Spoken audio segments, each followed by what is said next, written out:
I was curious about the pairing. Like, how does that? How do you go about if you have a food and knowing which wine to pair with? Is it just test, trial and error? Or? Yeah, I mean, there are some guides, right? Like tannins are what kind of soften up red meat. So if you're having red meat, then you probably want a red wine that has some higher tannins. Tannins are what dry you out, right?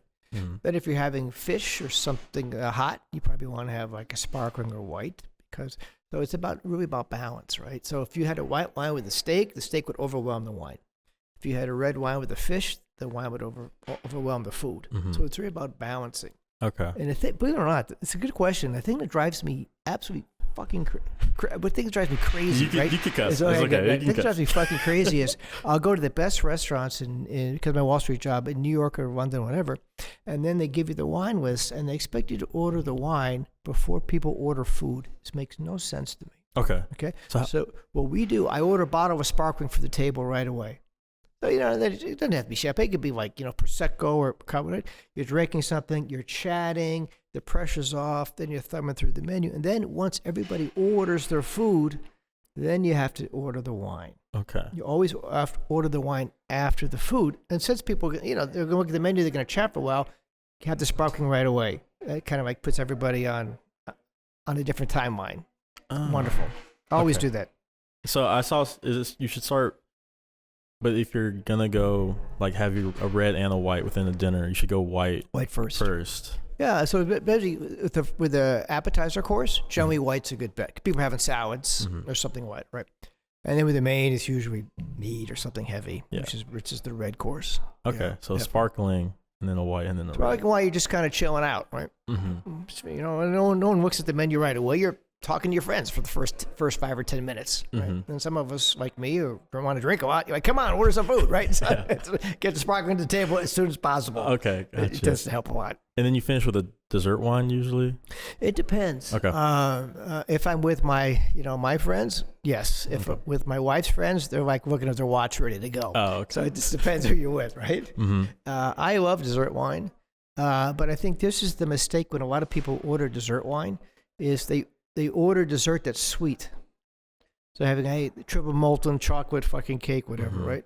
Problem is there's a lot of sugar in that. Well, dessert wines have a little bit of sugar in them.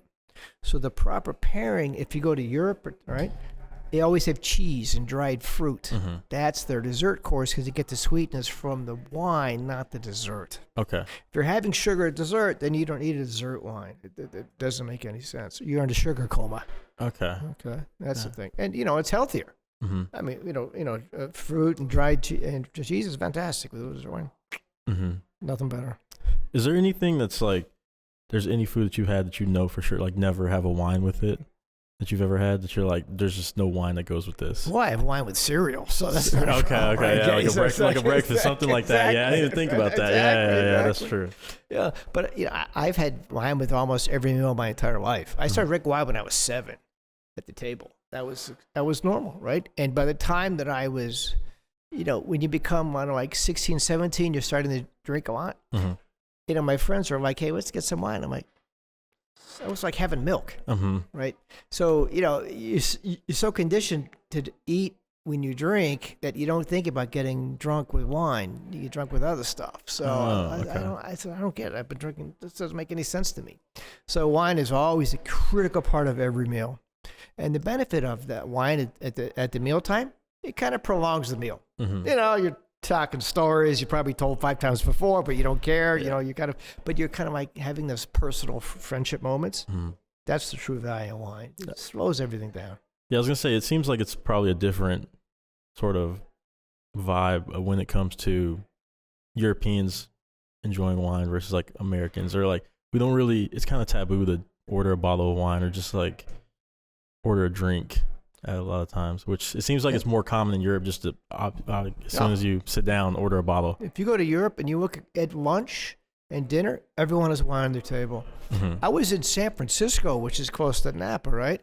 And I took some clients out to lunch, and I ordered some wine. They're like, dude, it's lunch. I'm like, dude, this is what I'm talking about. So even the United States is kind of sliding into this prohibition, anti-alcohol stuff, which is unfortunate because it kind of ebbs and flows, right?